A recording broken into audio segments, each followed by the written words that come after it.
اعوذ باللہ من الشیطان الرجیم بسم اللہ الرحمن الرحیم۔ اللہ تبارک و تعالیٰ کے نام سے شروع جو بڑا مہربان اور نہایت رحم کرنے والا ہے۔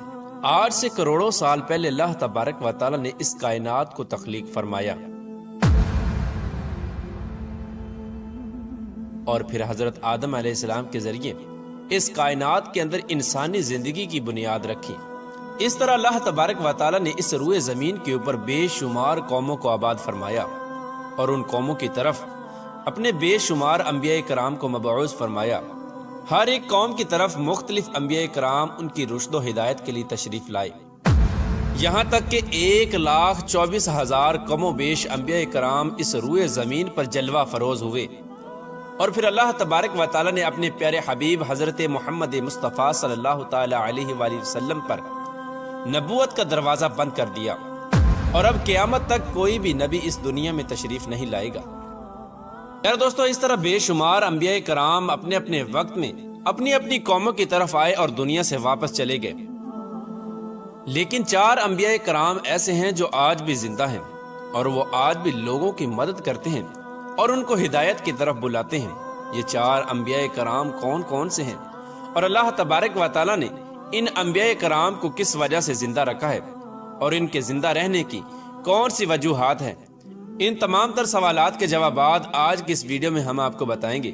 لہٰذا آپ سے گزارش ہے کہ ہماری اس ویڈیو کو اینڈ تک ضرور دیکھیے گا۔ پیارے دوستو، مختلف روایات اور احادیث نبوی کی روشنی میں 4 ایسے انبیاء کرام کا ذکر ملتا ہے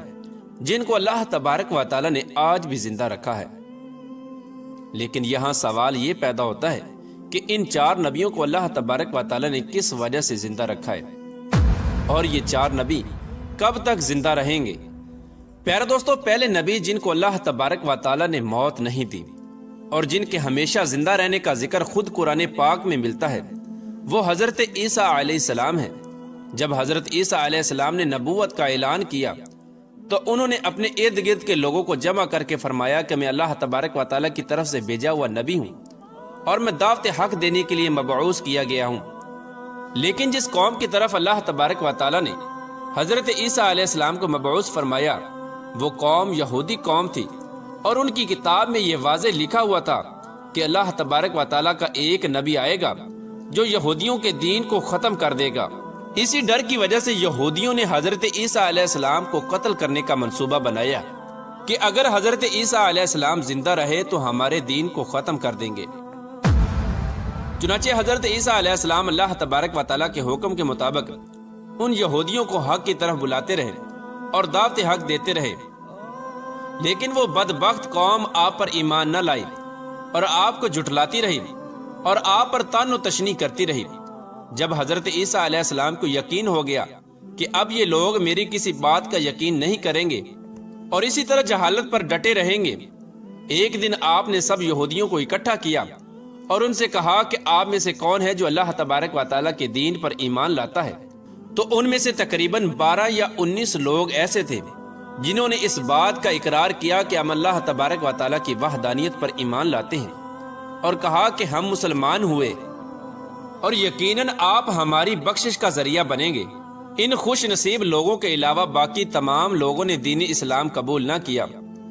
اور حضرت عیسیٰ علیہ السلام کو اسی طرح جھٹلاتے رہے اور اپنے سابقہ دین یعنی یہودیت پر قائم رہے۔ چنانچہ جب یہ چند لوگ حضرت عیسیٰ علیہ السلام پر ایمان لے آئے تو یہودیوں نے دیکھا کہ اگر اسی طرح لوگ حضرت عیسیٰ علیہ السلام پر ایمان لاتے رہے تو ہمارا دین تو ختم ہو جائے گا، کیوں نہ ہو کہ حضرت عیسیٰ علیہ السلام کو دعوت حق دینے سے روکا جائے یا معاذ اللہ ان کو قتل ہی کر دیا جائے۔ اس طرح تمام یہودیوں کی مشاورت کے بعد حضرت عیسیٰ علیہ السلام کو قتل کرنے کا منصوبہ بنا لیا گیا۔ چنانچہ یہودیوں نے ایک توتیا نوس نامی شخص کو مقرر کیا کہ وہ حضرت عیسیٰ علیہ السلام کو قتل کر دے۔ ادھر جب توتیا نوس حضرت عیسیٰ علیہ السلام کے پاس ان کو قتل کرنے کے ارادے سے جا رہا تھا تو ادھر اللہ تبارک و تعالیٰ نے ایک فرشتے کو حکم دیا کہ جاؤ اور حضرت عیسیٰ علیہ السلام کو آسمان کی طرف اٹھا لاؤ۔ وہ فرشتہ اللہ تبارک و تعالیٰ کے حکم کی تعمیل کرتے ہوئے حضرت عیسیٰ علیہ السلام کی طرف گیا اور حضرت عیسیٰ علیہ السلام کو اپنے ساتھ آسمانوں کی طرف لے آیا۔ جب آپ آسمانوں پر پہنچے تو آپ کی ملاقات آپ کی والدہ یعنی حضرت مریم رضی اللہ تعالی عنہا سے ہوئی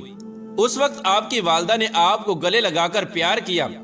تو آپ نے اپنی والدہ سے فرمایا کہ اے اماں جان، اب ہماری ملاقات روز قیامت ہی ہوگی۔ اس طرح جب حضرت عیسیٰ علیہ السلام آسمان کی طرف اٹھائے گئے تو اس وقت ان کی عمر مبارک 33 سال تھی۔ حضرت جبرائیل علیہ السلام آپ کو بدلی کے ذریعے آسمانوں پر لے گئے تھے، اور ادھر یہودی باہر کھڑے ہو کر اس شخص کا انتظار کر رہے تھے جس شخص کو انہوں نے حضرت عیسیٰ علیہ السلام کو قتل کرنے کے لیے بھیجا تھا کہ نہ جانے کب طوطیا نوس حضرت عیسیٰ علیہ السلام کو معاذ اللہ قتل کر کے باہر آئے گا۔ اس طرح جب کافی دیر گزر گئی لیکن وہ شخص واپس نہ آیا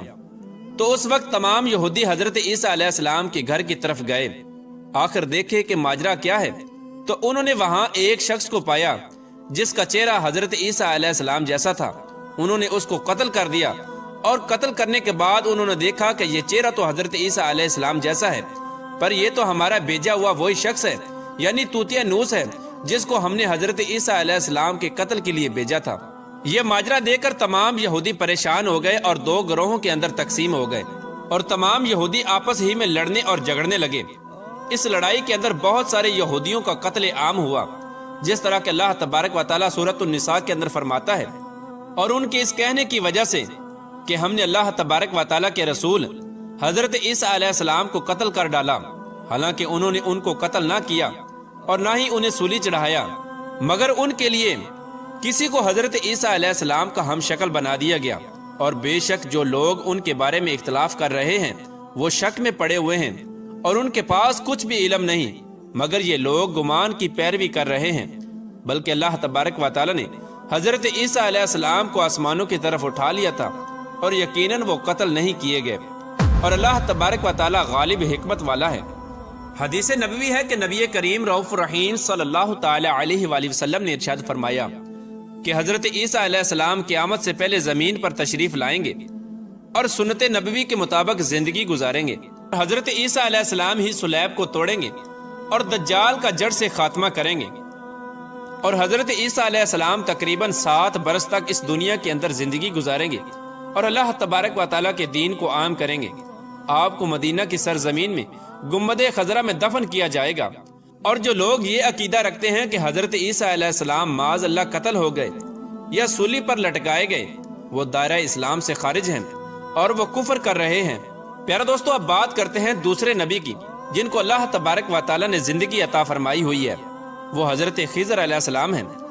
حضرت خضر علیہ السلام ظاہری طور پر اس وقت اس دنیا میں تشریف لائیں گے جب دجال اس دنیا کے اندر ظاہر ہو چکا ہوگا اور اس دنیا کے اندر اپنا فتنہ فساد پھیلا رہا ہوگا، اور دجال لوگوں کو اللہ تبارک و تعالیٰ کے دین سے دور کرے گا۔ اس وقت حضرت خضر علیہ السلام ان لوگوں کو اللہ تبارک و تعالیٰ کے دین کا حکم دیں گے اور ان کو اللہ تبارک و تعالیٰ کی وحدانیت کی طرف بلائیں گے۔ اور ایک دوسری روایات میں آتا ہے کہ حضرت محمد مصطفیٰ صلی اللہ تعالیٰ علیہ وآلہ وسلم اپنے صحابہ اکرام کو حضرت خضر علیہ السلام کا قصہ سنا رہے تھے کہ آپ نے فرمایا کہ حضرت خضر علیہ السلام کا باپ ایک بادشاہ تھا جو حضرت خضر علیہ السلام کو اپنی بادشاہت سے نوازنا چاہتا تھا، لیکن حضرت خضر علیہ السلام کو دنیا کی بادشاہت پسند نہ آئی، تو حضرت خضر علیہ السلام نے اپنے والد کی سلطنت کا جانشین بننے سے انکار کر دیا اور اپنے والد گرامی سے ناراض ہو کر جنگلوں کی طرف چلے گئے جہاں ان کو کوئی بھی ڈھونڈ نہ سکا، اور وہاں آپ عبادت الہی میں مصروف ہو گئے۔ اسی دوران آپ کا گزر ایک آب حیات کے چشمے سے ہوا۔ اسی چشمے سے پانی پی کر آپ تا حیات زندہ رہنے میں کامیاب ہو گئے، اور آپ کے تا حیات زندہ رہنے کا ذکر کافی روایات میں ملتا ہے، جس طرح کہ حضرت انس رضی اللہ تعالی عنہ نے ایک روایت نقل کی ہے کہ جب اللہ کے پیارے نبی حضرت محمد مصطفیٰ صلی اللہ تعالی علیہ وآلہ وسلم کا ظاہری وصال ہوا تو ایک بزرگ سارے مجمع سے ہوتا ہوا حضور انور صلی اللہ تعالی علیہ وآلہ وسلم کے جسم انور کے پاس آ کر رک گیا۔ اس وقت اس شخص نے کچھ پڑھا اور واپس چل دیا۔ اس کے جانے کے بعد وہاں موجود صحابہ کرام نے پوچھا کہ یہ شخص کون تھا، تو اس وقت اس مجمع میں موجود کوئی بھی انسان اس شخص کے بارے میں علم نہ رکھتا تھا۔ تو اس وقت حضرت علی رضی اللہ تعالی عنہ بولے کہ اس شخص کو میں جانتا ہوں، یہ حضرت خضر علیہ السلام ہیں۔ حضرت خضر علیہ السلام اللہ تبارک و تعالیٰ کے حکم سے مصیبت زدہ لوگوں کی رہنمائی کرتے ہیں، اور حضرت خضر علیہ السلام لوگوں کی اصلاح کر کے ان کو اللہ تبارک و تعالیٰ کے حکم کے مطابق زندگی بسر کرنے کا حکم دیتے ہیں۔ اور حضرت خضر علیہ السلام بہت ہی نیک اور خدا ترس انسان ہیں۔ اور بعض روایات کے اندر حضرت خضر علیہ السلام کا ذکر حضرت ذوالقرنین علیہ السلام کے ساتھ بھی ملتا ہے کہ حضرت خضر علیہ السلام حضرت ذوالقرنین علیہ السلام کے ساتھ کسی سفر پر گئے اور وہاں پر آپ نے آب حیات پیا، جس کی وجہ سے آپ کو تا حیات زندہ رہنے کا موقع ملا۔ پیارے دوستو، حضرت عیسیٰ علیہ السلام اور حضرت خضر علیہ السلام کے بعد تیسرے زندہ نبی جن کا ذکر ملتا ہے وہ حضرت الیاس علیہ السلام ہیں۔ آپ کا ذکر قرآن پاک میں 2 جگہوں پر موجود ہے۔ جس طرح کے تفاسیر میں بیان کیا گیا ہے کہ حضرت الیاس علیہ السلام کو ایک نورانی گھوڑے پر بٹھا کر آسمانوں کی طرف لے جایا گیا۔ جس طرح کہ حضرت انس رضی اللہ تعالیٰ عنہ سے روایت ہے، وہ فرماتے ہیں کہ میرا اور حضرت محمد مصطفیٰ صلی اللہ تعالیٰ علیہ وآلہ وسلم کا گزر ایک پہاڑی سے ہوا۔ وہاں سے گزرتے ہوئے ہمیں ایک آواز سنائی دی کہ اے اللہ تبارک و تعالیٰ، مجھے بھی حضرت محمد مصطفیٰ صلی اللہ تعالیٰ علیہ وآلہ وسلم کا امتی بنا دے۔ یہ آواز سنتے ہی اللہ تبارک و تعالیٰ کے نبی نے مجھے یہ حکم دیا کہ اے انس رضی اللہ تعالیٰ عنہ، اس آواز کا پتہ لگاؤ، یہ کون ہے؟ حضرت انس رضی اللہ تعالیٰ عنہ بیان فرماتے ہیں کہ جب میں اس پہاڑی کے اندر گیا تو میں نے دیکھا کہ ایک سفید پوش بزرگ اللہ تبارک و تعالیٰ کی عبادت میں مشغول تھا۔ جب اس نے مجھے دیکھا اور کہا کہ اے بندے، تم محمد مصطفیٰ صلی اللہ تعالیٰ علیہ وآلہ وسلم کا صحابی ہے، تو اس وقت حضرت انس رضی اللہ تعالیٰ عنہ نے جواب دیا، جی ہاں۔ اس بندے نے کہا کہ میرا سلام محمد مصطفیٰ صلی اللہ تعالیٰ علیہ وآلہ وسلم کو پہنچا دو، اور محمد صلی اللہ تعالیٰ علیہ وآلہ وسلم کی بارگاہ میں عرض کرنا کہ حضرت الیاس علیہ السلام آپ کو ملنا چاہتے ہیں۔ میں نے واپس آ کر حضرت الیاس علیہ السلام کا پیغام حضور صلی اللہ تعالیٰ علیہ وآلہ وسلم کی خدمت میں پیش کیا تو حضور پاک صلی اللہ تعالیٰ علیہ وآلہ وسلم میرے ساتھ وہاں چلے گئے۔ جب ہم لوگ حضرت الیاس علیہ السلام کے پاس پہنچے تو میں پیچھے کھڑا ہو گیا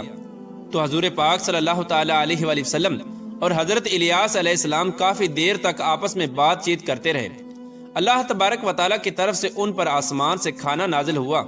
تو حضرت محمد مصطفیٰ صلی اللہ تعالیٰ علیہ وآلہ وسلم نے مجھے بھی پاس بلا لیا۔ اس طرح ہم تینوں نے مل کر کھانا کھایا۔ جب کھانا ختم ہوا تو میں نے دیکھا کہ ایک سفید پرندہ آسمان سے نیچے کی طرف آ رہا ہے۔ وہ پرندہ حضرت الیاس علیہ السلام کے پاس آیا۔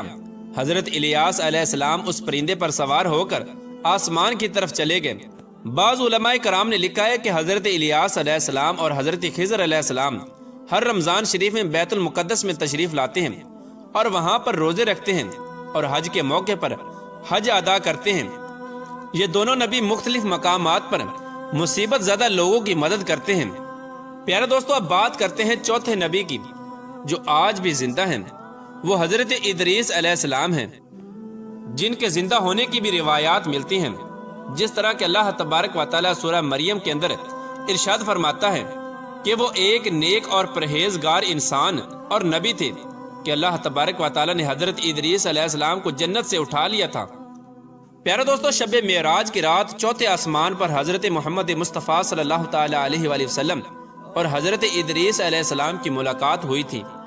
حضرت ادریس علیہ السلام کا چھٹے آسمان پر ہونے کا بھی ذکر ملتا ہے۔ حضرت ادریس علیہ السلام زمین کی سیر و سیاحت کے ساتھ ساتھ اللہ تبارک و تعالیٰ کے ذکر میں مشغول رہا کرتے تھے۔ حضرت ابن عباس رضی اللہ تعالیٰ عنہ فرماتے ہیں کہ حضرت ادریس علیہ السلام ایک درزی کا کام کیا کرتے تھے۔ آپ کپڑوں کی سلائی کرتے جاتے اور اللہ تبارک و تعالیٰ کا ذکر بلند کرتے جاتے۔ جب شام ہوتی تو آپ کی نیکیاں بے تحاشا ہو جاتی۔ زمین پر رہنے والے انسانوں میں سے سب سے زیادہ نیکیاں حضرت ادریس علیہ السلام کی ہوتی اور آپ کی نیکیاں اللہ تبارک و تعالیٰ کے ہاں شمار ہو جاتی۔ حضرت ادریس علیہ السلام کو زندہ آسمانوں کی طرف اٹھا لیا گیا تھا۔ ایک مرتبہ ملک الموت علیہ السلام حضرت ادریس علیہ السلام کی خدمت میں حاضر ہوئے تو حضرت ادریس علیہ السلام نے ان سے کہا کہ مجھے موت کا ذائقہ چکھنا ہے۔ چنانچہ آپ کے کہنے پر ملک الموت علیہ السلام نے آپ کی جان نکال لی اور پھر اللہ تبارک و تعالیٰ کے حکم سے آپ کو زندہ کر دیا۔ آپ نے فرشتے سے درخواست کی کہ میں دوزخ کو دیکھنا چاہتا ہوں۔ پھر آپ کو دوزخ میں لے جایا گیا اور وہاں کی سیر کرائے گی۔ پھر آپ نے جنت کی سیر کرنے کا ارادہ کیا تو آپ کو جنت کی سیر کرائے گی اور آپ کو جنت میں داخل کر دیا گیا۔ جنت کو دیکھنے کے بعد حضرت ادریس علیہ السلام نے یہ فیصلہ کیا کہ اب میں یہیں پر رہنا پسند کروں گا۔ چنانچہ فرشتے نے آپ کو کہا کہ آپ اپنے مقام کی طرف واپس چلے جائیں۔ اسی وقت اللہ تبارک و تعالیٰ کی طرف سے اس فرشتے کو حکم ملا کہ حضرت ادریس علیہ السلام کو یہیں پر رہنے دیا جائے۔ اس طرح جب حضرت ادریس علیہ السلام نے موت کا مزہ چکھا تو اللہ تبارک و تعالیٰ کا وہ حکم بھی پورا ہو گیا کہ کل نفس ذائقۃ الموت، کہ ہر جان نے موت کا ذائقہ چکھنا ہے۔ چنانچہ حضرت ادریس علیہ السلام کی جب روح قبض کر لی گئی تو اللہ تبارک و تعالیٰ کے اس حکم کی تکمیل ہو گئی اور پھر دوبارہ زندہ ہو کر آپ جنت میں داخل ہو گئے۔ اور حضرت ادریس علیہ السلام نے جنت ہی میں ٹھہرنے کا ارادہ کیا تو اللہ تبارک و تعالیٰ نے آپ کی اس خواہش کو پورا کر دیا۔